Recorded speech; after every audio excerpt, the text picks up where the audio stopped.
Right, good evening everyone. It's 6:30, let's make a start. I'm afraid the chairman had the temerity to go on holiday, so you've got me for tonight. And with your permission, I'll ask Sven to come and be my vice chair for tonight. Is that agreed? Thank you. Come and sit with me, Sven.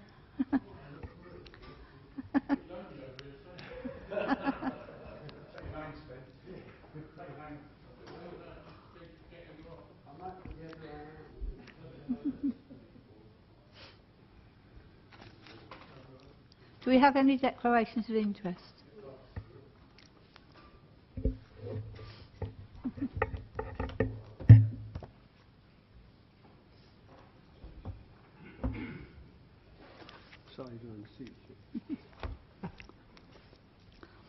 Right, there are no fire alarms scheduled for this evening, so if the fire alarm sounds, please evacuate the building immediately from the doors at the back. Go down the stairs and meet in the War Memorial Park, and I'll see you by the bird aviary.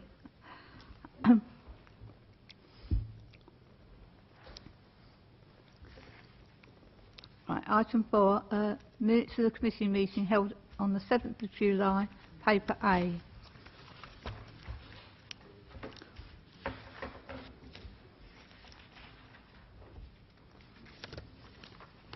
These agreed?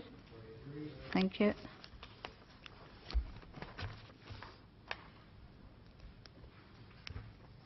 Item 5, paper B, the approval of licensing appendix to the Council's General Enforcement Policy.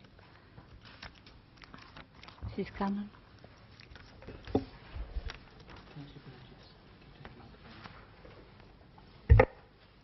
Thank you. Good evening, members. Good evening, ladies and gentlemen. This paper sets out a revised enforcement policy for the licensing team to supersede the one that was dated 2006. As regulators, we are required to set out quite clearly how we will use the various enforcement options available to us and the tools that we have.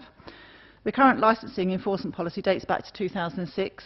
Since then, we've had new regulators' compliance code issued by the Better Regulation Office. The code was introduced following the implementation of the Legislative and Regulatory Reform Act in 2006. This code requires us to publish an enforcement policy following the code's principles.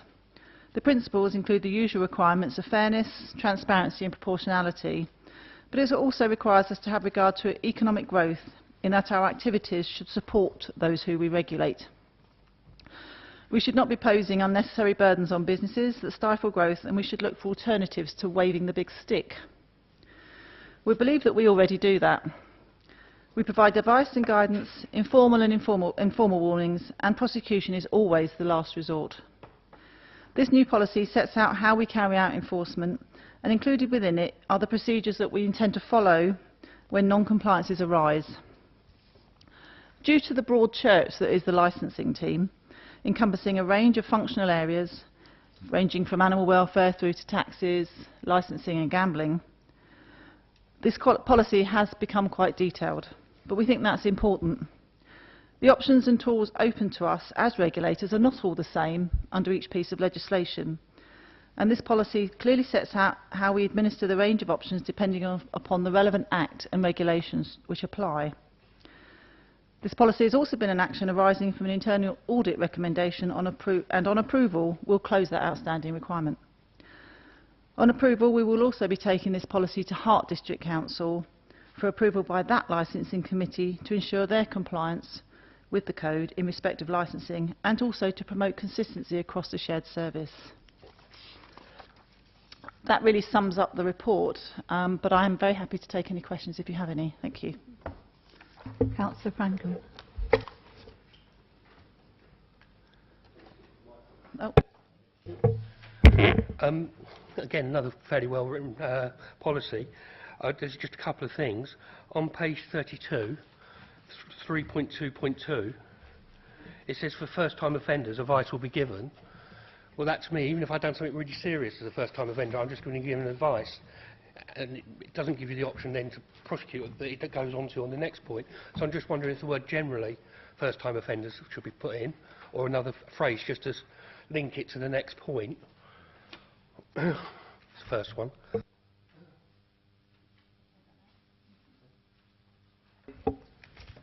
Yes, but that relates to unauthorised activities, and generally where we find people carrying out unauthorised activities, or obviously activities without a licence, many a time it's because they didn't know or they didn't understand the law. So we try to take quite a pragmatic approach to that and offer them the advice and guidance. I think you'll find that we would take formal action if public safety was put at risk or there was an incident arising from that. But so yes, I think in general, I agree with what you're saying, so we could put the word generally there, but in general we wouldn't take anything. Yeah, no, that's a very good point, to add the word general. Yeah, it's just to say that we accept that people do undertake activities sometimes without knowledge that they need a licence. The next one, I don't know if it's wrong or the way I read it, on page 39, it starts on at 5.6 about operators, then on 5.6.2 it then says driver. Is it the operator? Because that section then doesn't, if it's about operators, that 5.6 section, it doesn't quite read right because it doesn't say operators throughout.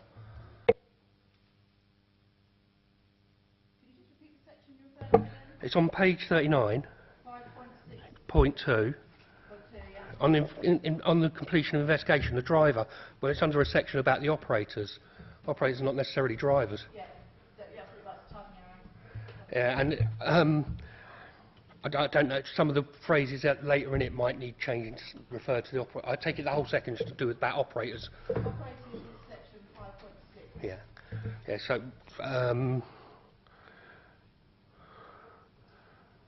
Yeah, it's operator. Yeah, the rest is okay. It just says license. Yeah, no, it's just I saw license, but it is an operator's license, isn't it? So. And the other things I found, you sent a correction sheet out, so beat me to it.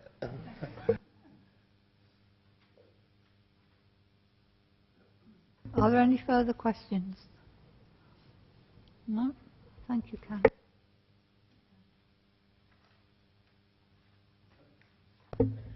Are we having a debate? Yeah, oh, okay, sorry.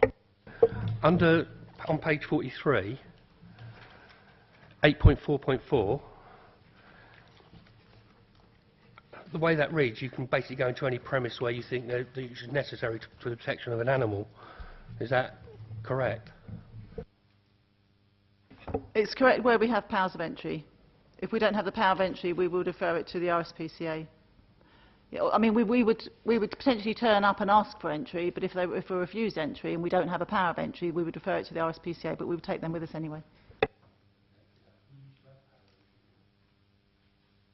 Not to within domestic premises. We have power of entry to the outbuildings, but not the house itself.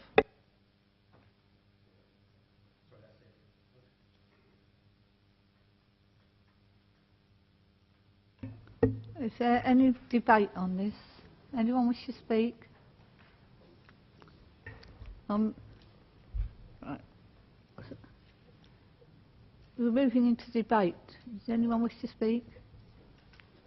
No? Okay. So we're all happy with the recommendation, yes?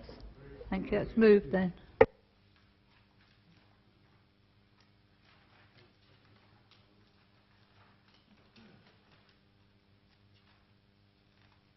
Right, paper C, licensing fees and charges.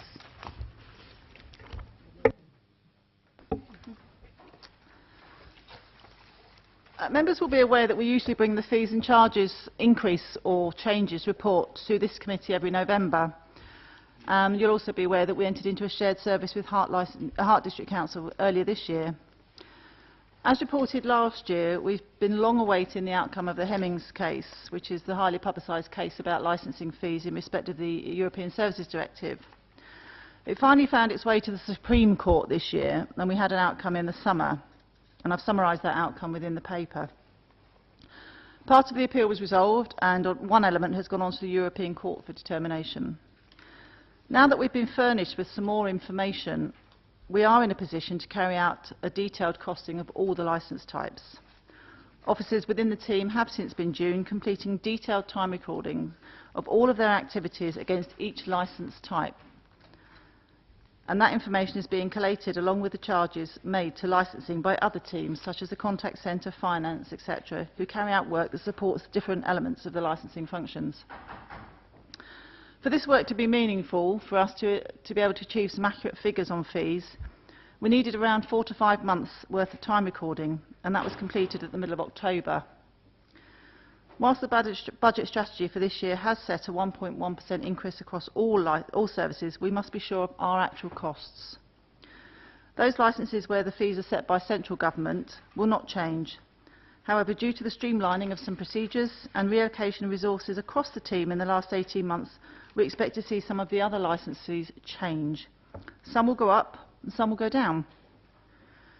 For taxi and private hire licences, we are able to carry over a surplus or a deficit, but fee changes for subsequent years must take those into account and fees adjusted accordingly.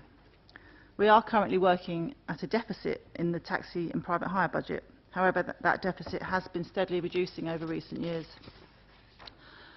We intend to come back to this committee in February with a revised fee structure for approval based on the work that is now underway. 3 of the private hire licences will need to be consulted on for 21 days after the February committee, but if there are no objections, those fees and all of the other licence fees included within that report will be effective from the 1st of April, so we don't expect there to be a delay in the implementation of such fees. But if there are any relevant objections to the 3 taxi fees that have to go out for consultation, these will come back to this committee for consideration. So apologies that we haven't come back to you as we initially planned with actual costs, but we felt to be fair to ourselves and particularly to the licence holders, we needed our fees to be accurate, and you can't do that unless you've got a real good evidence base on which to create those fees. We're satisfied that the time recording has done its job, and we're now just into the detailed costings exercise. So as planned, we'll come back to you in February with some detailed fees. Any questions?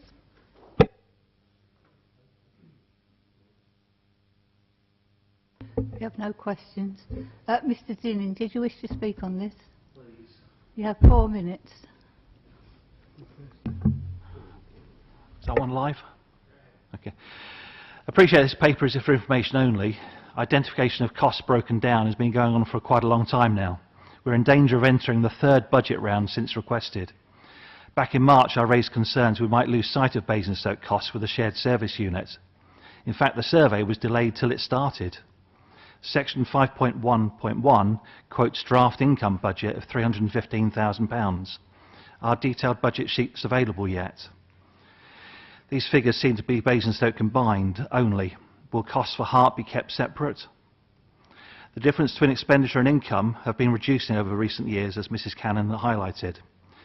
But why does the budget carry all of the customer services recharge, which has been identified they provide a minimal support? The cost for 2015-2016 on the licensing functions will cost the Council £152,000 in cost versus income. Is that correct? Previously suggested were reduced renewal costs to reflect reduced time to process. Is that still likely? Any thoughts on lower fees for green grants for lower emission vehicles? Thank you. Thank you. A lot of questions there.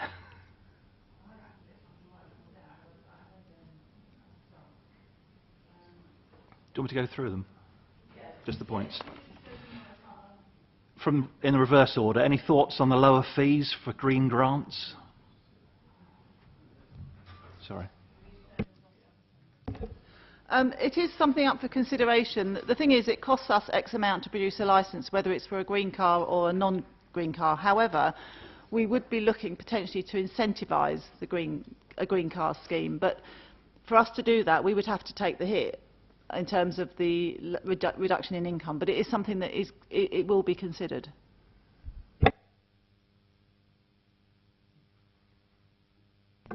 Previously suggested we're reduced renewal costs to reflect reduced time, we believe, to process. Is that likely? I'm absolutely certain that the renewal fee will be lower than the new fee.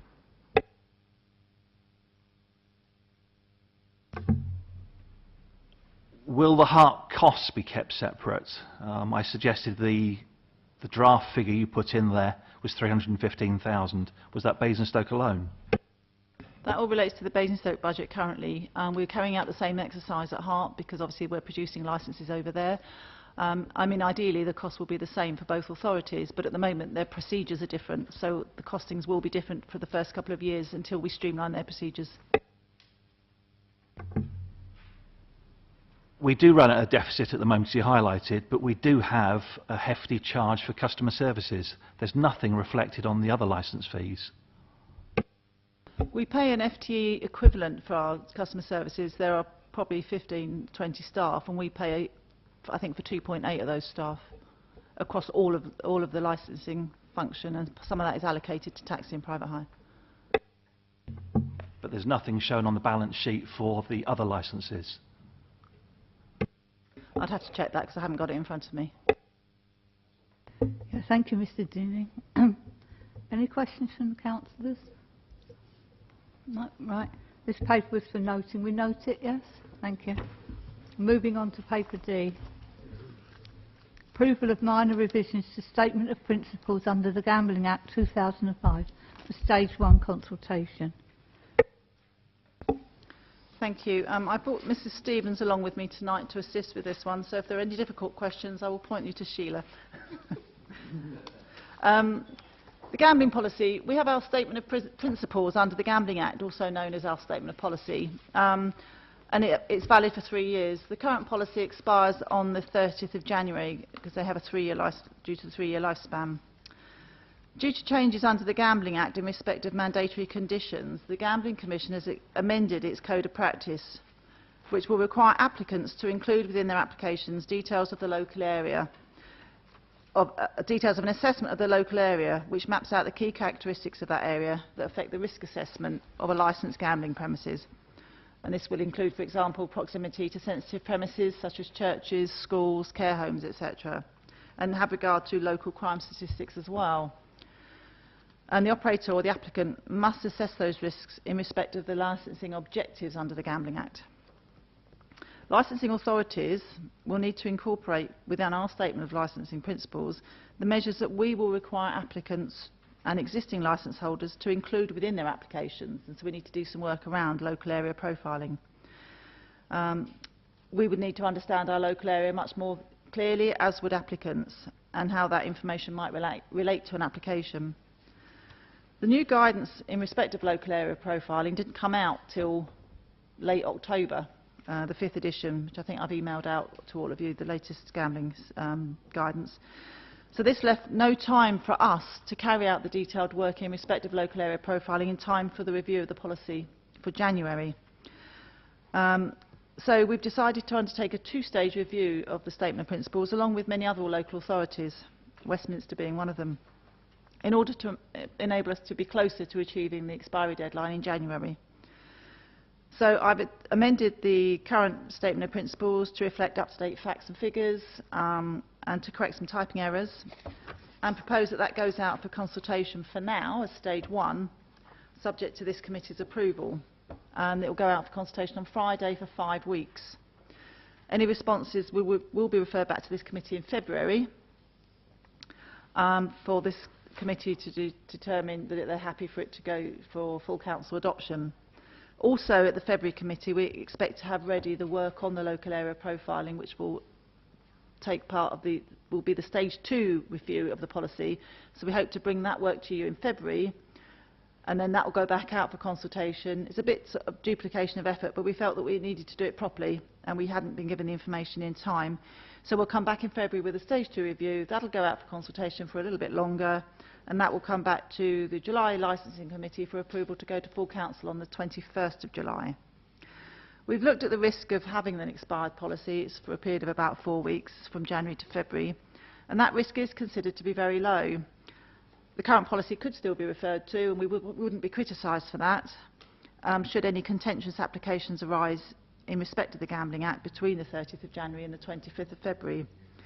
But the number of applications is very low overall. We have 11 licensed premises at the moment, gambling premises.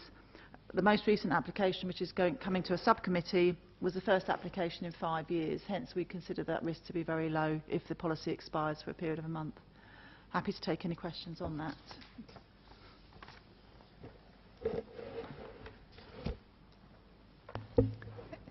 Any questions for the officers? Apparently not. Got off lightly.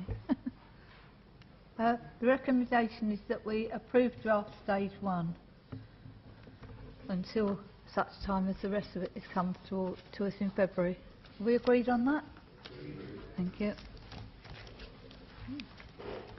Moving on to paper E, update on licensing team compliance and enforcement checks. This is Cannon again, sorry. That's right. That's what I'm here for.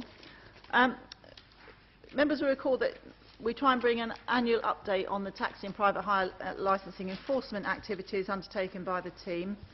And that's what I've brought to you tonight. But what we've done, we've gone a bit further and we've included all licensing areas to give you an idea of the sorts of activities that we've undertaken across all areas. It sort of ties in nicely with paper B in terms of the enforcement policy. You're aware that we carry out a range of enforcement activities with taxis and private hires. Some we just wander around the borough having a look round, see what's going on. Others are targeted, such as the enforcement in the Timberlake Tunnel. We do that jointly with the police, the DVSA, sometimes the fraud team, and sometimes the Department for Work and Pensions. Those are very effective. It's a one-stop shop. The drivers get sent down, they're checked by the police first, then they come through us, we do their badge checks, their vehicle checks, making sure they comply with their conditions, etc. Then they go through DVSA, who checks the bodywork, etc., and the safety of the vehicle, and they're in and out, and it works very, very well. But on top of that, we do receive a large number of complaints from the trade, from the public, about the state of vehicles, the driver's attitude, overcharging, not turning up on time, all that sort of thing. And so we have to deal with those as well with an enforcement head-on. We often receive complaints about drivers applying for hire, which generally are unfounded. We do refer to the enforcement policy, and of course we'll refer to the new enforcement policy after today. In the period October 2014 to 15, there's been three joint enforcement events, 2 nights at the Timberlake Tunnel and 1 mobile session with the policing unit in an afternoon. And I've summarised the most recent event as Appendix 1, which was undertaken on the 9th of October. So in total, about 140 drivers and vehicle checks were made during the last year, both proactively and in response to complaints and allegations. And the majority of the non-compliances were failing to wear a badge in accordance with the Act and conditions, and leaving Hackney carriage vehicles unattended in a public place. For vehicles, it was mostly stickers missing, door signs wearing out, no booking a ride signs, licence plates not secured, and worn tyres. We are generally pleased at the standards found at enforcement, with most of the drivers happy to comply, happy to turn up and go away happy. They don't always like having their evening interrupted, but we try and keep it to a minimum where possible. We have undertaken some early morning and late night observations at the railway station because there was a problem identified there, which seems to have resolved itself, and at other Hackney carriage ranks and at private hire operator locations. And where licences have received previous warnings, serious allegations are proved or convictions are obtained during the period of a licence, we investigate and take the action in accordance with the policy. And we're currently implementing a compliance and enforcement programme at Hart Council as well, along the same lines, to ensure the consistency of enforcement again. This year, 2 drivers have had their licences revoked. 1 driver was revoked due to a drink driving conviction, and he didn't appeal. The second driver's licence was revoked following a conviction for assault. He appealed to the licensing subcommittee, which upheld the officer decision. And what I haven't mentioned in here is a further application was appealed to the magistrates' courts and then to the Crown Court, and that decision was upheld. No, to the magistrates' court, and that decision was upheld, and the licence remained revoked. And that was due to generally bad driving and poor history. So in fact, there's 3 drivers that have lost their licences this year. We don't like seeing drivers lose their licences, but it's essential that we protect public safety. We have 5 drivers currently suspended for medical reasons or taking a break or failing to produce documents. So there's daily activities going on in terms of licensed drivers and vehicles. Under the Licensing Act, Gambling Act, we've carried out 75 premises visits in that year. Most required written advice and guidance for minor non-compliances or no further action being required. 138 advisory letters were sent, and as I put in there, several times to the same premises, because once you start the ball rolling, you do revisits and sometimes the letters mount up. but all in line with our enforcement policy. We did have one premises we considered prosecution, but there was a change in management, so it was deemed not to be in the public interest to carry out prosecution there. 4 reviews of licensed premises were also received in the same period. All were submitted by the police, because as you know, reviews can be submitted by any of the responsible authorities or by any other person. 3 were heard by a licensing committee, resulting in a short licence suspension and amendment to conditions. That went on to magistrates. 1 reduction in hours, plus new conditions, and 1 licence was revoked. We're still awaiting on the 4th. There seems to be a change of management there, so the appeal's deferred for now. Animal welfare licensing. The general problem there is unlicensed breeders with things like Facebook and Gumtree. We get complaints about puppies being bought and sold and becoming sick, and we find out they're not licensed, but they're notoriously difficult to investigate due to the lack of powers of entry. But Facebook, you often see things on there, and we get reports about that. We've visited 10 street trading consents, no major issues. Other odd ad hoc visits have been made late at night. And warning letters have been sent mostly in regard to litter, but there's no major problems with any of our street traders. Service requests, I talked earlier saying we receive a lot of complaints. These all come in as service requests, or they can be inquiries or requests for help. We received over 2,000 requests last year, so that's quite a lot to be dealing with on a daily basis. It could be anything from how do I become a taxi driver to I saw so-and-so driving in his cab smoking or something like that. So we just bundle them all under the service requests. And over half of those relate to taxi and private hire. And that's a similar figure to the previous 12 years. We consider that the compliance checks are essential to protect the public's safety and to ensure that people are complying with their conditions. But overall, we're quite happy with the levels of compliance within this borough at the moment. You're going to get odd ones where it's pretty bad, as you'll see from Appendix 1 with bald tyres and etc. But overall, we're reasonably satisfied that people in Basingstoke want to comply, and we're happy to sort of see that.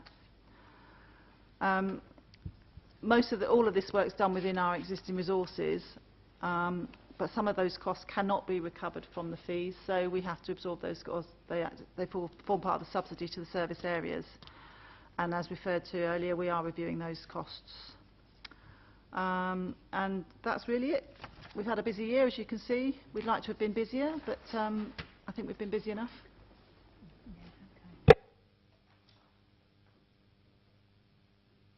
Thank you.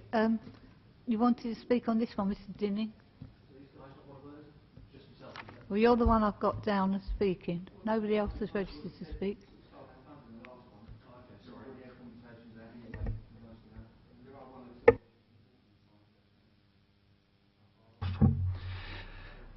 Thank you to Mrs. Cannon and her staff for standing out there on those often cold nights carrying out these checks. I'll try to keep it short, but some of these are questions or observations that members may not raise. Section 3.27 on street trading should reflect that a mobile food unit towards the rear of the railway station was closed down with no licence. With regards to private hire and hackney enforcements, these should not be feared by any owner or driver who maintains their taxi properly or vehicle, private hire. As a driver, I've attended a few times now, once voluntarily when the police couldn't round up enough. The invites are given out by a lone traffic policeman on a stop basis requesting attendance within 30 minutes from what I remember. I do have some concerns. A driver swap could be done. Why don't the police identify and record driver details at the time? A tyre change could be done and a rush home to collect a forgotten badge. 10% failed to attend, which I don't think has ever happened before. Is there a breakdown of private hire versus hackney carriage available? Did they have known faults they didn't want found? Do you have abilities to contact owners out of hours and powers to suspend? At least I'd expect those vehicles to be tested at a centre at their cost during working hours. Lastly, 2 extra thoughts. As a joint operation, can out-of-area vehicles be tested or requested to attend by the police for DVSA checkover? If a truck stop by DVSA and police was being done elsewhere, they wouldn't ignore an Essex vehicle in Surrey. An ANPR check on my broken down vehicle at Heathrow recently showed no MOT. Have officers experienced this before on our vehicles, as none are showing on the DVLA website, but other boroughs do show? Thank you. Thank you. Did you want to answer anything there? I think I got them all down. The mobile food unit at the back of the station, I think that was outside of the 12-month period. That was earlier last year. I don't think it was this year. So it's just out because I had a 12-month period. Tyre changes that are picked up by DVSA in the Timberlake Tunnel, you mean? If a driver decided within 30 minutes to go and find a pair of tyres off another vehicle or rush home and get his badge, he wouldn't necessarily pick it up. He's got 30 minutes grace to sort things out. Yeah, that's because he could be on a booking and we don't want the passengers to be disadvantaged. And we have no doubt that probably does happen. But it's good. It means they've gone and got their badge and they're now compliant. So, you know, it's a bit of a double-edged sword, that one. Of the 5 that didn't attend, they are being dealt with. That's all I'm going to say on that one. What are your powers at night time? Powers at night time for what? To identify, track them down, suspend them, recall them. Well, we do have powers, but it's about having the time. We don't know till the end of the session that they've not turned up when we tally up who we've sent down. This year we did it slightly differently. We went into the operators' bases and said, right, who's working? Took a list and sent them down, so we knew who we were expecting. But because we give them time because of their bookings, you don't know till the end of the session, so they have to be dealt with separately. But they are being dealt with. Vehicle tests. What was that one?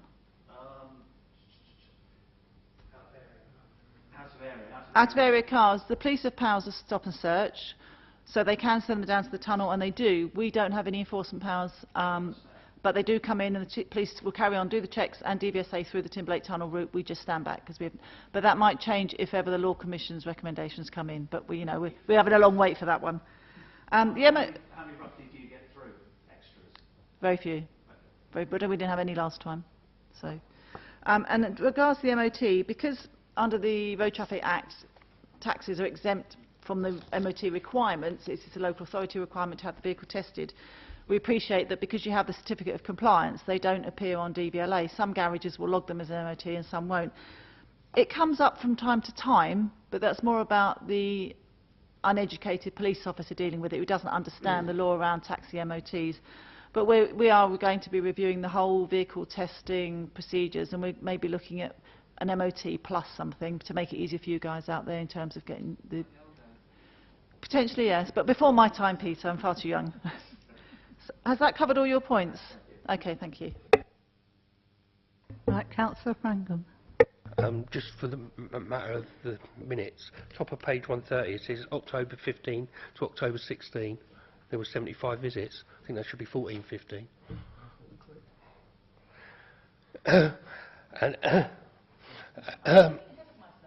Yeah, you're just psychic now. And I'll say it again, I would really like, when you do the Timberlake stops, to be there to observe it, to see what the function... This year I wouldn't have been able to do it because it was my mate's birthday. But on that day I would have been out for a curry. But I'll ask every year until I hope to get...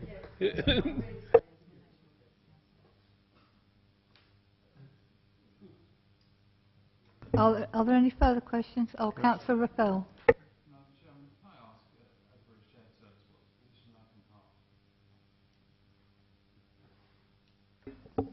We're working on it. They do things differently, and we're working on it, on streamlining the service so we work the same at both locations, because effectively we're one team, we're one service, we just need to streamline, and that's what's taking the time at the moment. But we knew it would take some time. But in terms of enforcement?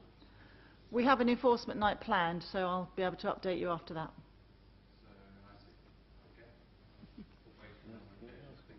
I can update you in February, actually. Councillor Gerderson.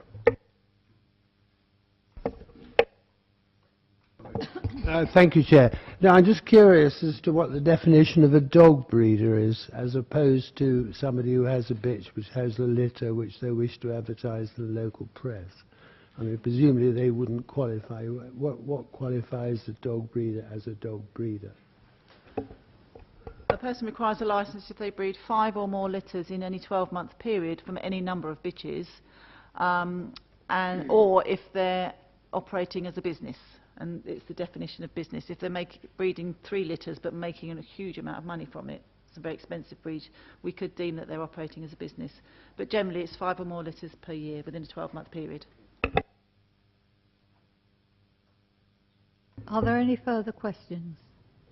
Well, the recommendation is that we note this report.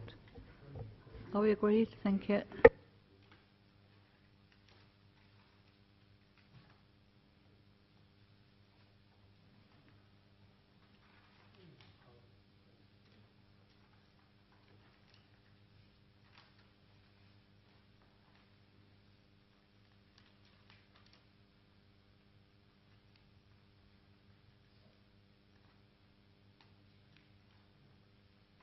Pay preface for noting it's the matters being dealt with by the subcommittee. Councillor Frankham. I might have mistimed them, but we've done the couple where all the parties have agreed, and we've just done by email saying, yes, OK, we agree as 3 members. But they're not in here, because I remember doing 2. Do we need to add, can we add them as well, so we have, if all parties agree and as well? Thank you. Yes, I agree with that. We should have them on the, yes. Thank you. Anything further from anyone? Thank you, everybody, for coming. Oh, sorry, yes, Councillor Westwood. No. Yeah, thank you very much. Thank you. Thank you, everyone.